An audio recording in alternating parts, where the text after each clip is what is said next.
Hi, my name is Cameron Carlson with AnimeLocation.tv. I'm here at Matsuricon 2024 with my good pal, Mr. Gavin Goszka. How you doing? Good. How you been? Hey, I'm doing just fine. So it's been a year since the last time we got the chance to talk to you here at Matsuricon 2023. How have you been?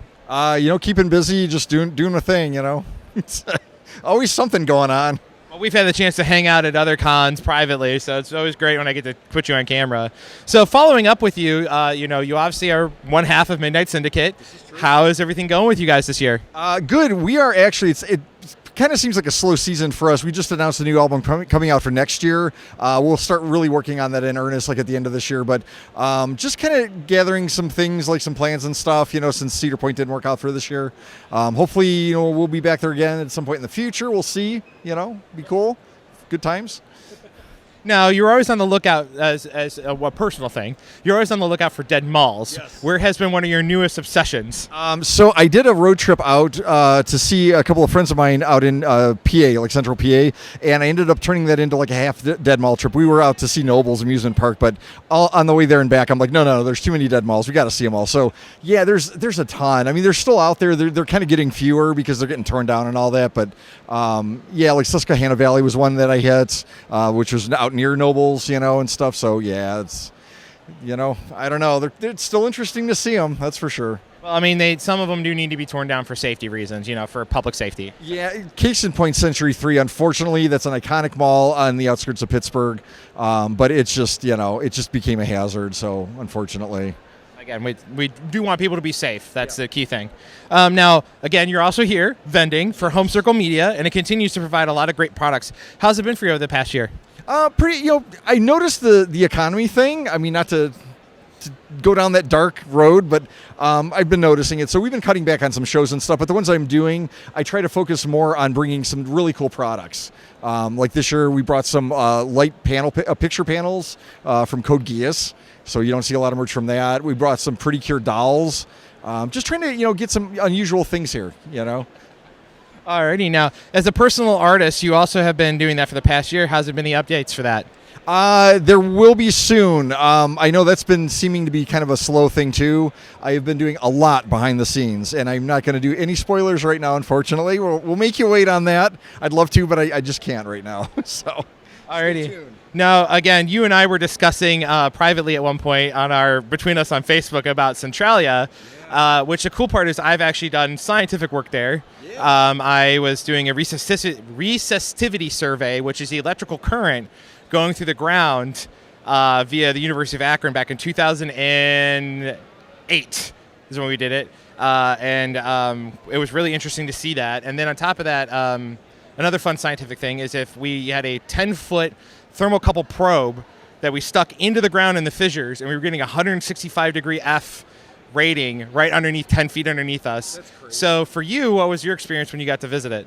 I guess we kind of missed the boat on where to go there. We were just kind of poking around and stuff, driving down some of the old roads and everything. Yeah. The place, I guess, that you want to go is one of the graveyards. Apparently there's like sunken gravestones, and I didn't know about that until I got back. Well, and that's the thing is that out of respect, they are slowly actually trying to get those people in more proper burial sites. So that cemetery at the time when I visited was still actually being visited by family members of those people, so we gave them their respect and their privacy, and we left them alone, obviously.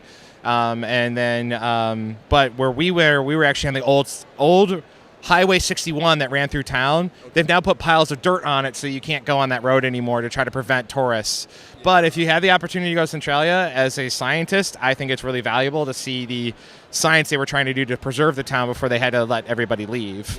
Yeah. That was crazy. We actually found that too, that Graffiti Highway, I think it's called. Yeah. Like the effort that they put into putting those piles of dirt, like it's not one or two piles. It's like 50. I mean, it goes all the way down the entire road. Yeah. So yeah, they were pretty adamant about not getting people in there anymore. Well, it's a little dangerous because there's huge fissures down the road. Yeah. So now, again, speaking here, we're at a convention and things have been changing throughout the years. What tip would you give to someone who was like, I want to start going to conventions and vending? Don't do it. Sorry, not to be. That's probably a little too honest. No, it is really difficult though. I'm glad I got into doing this when I did.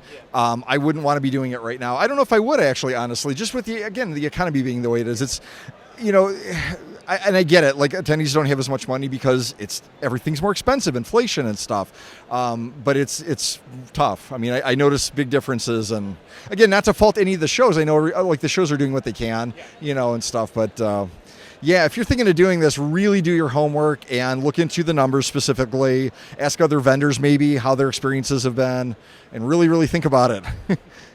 Alrighty, now kind of wrapping things up. Are there any? We talked about personal projects. You don't want to announce anything yet, but I know Midnight Syndicate. Have you guys gotten anything out this year that you want fans to check out? We got a line of new merch out, which is kind of cool. We got a new logo. We got some like purple mugs and some purple T-shirts, something a little different, Yeah, there's a lot of new merch right now. The new album won't be out till next year. As far as the live front goes, nothing really to announce on that front. So yeah, it's been a little quiet year. 2024 has been a little quiet for us, but we're always working on something.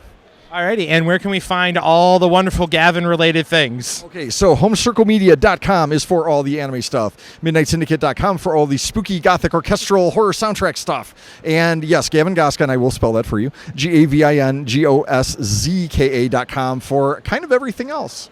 I say our editor will love that you spelled out your name for your website. Rock on. Alrighty, thanks Gavin so much for coming out and hanging out with me today. Thanks so much, man. I always appreciate it. Thanks, good to talk to you as always.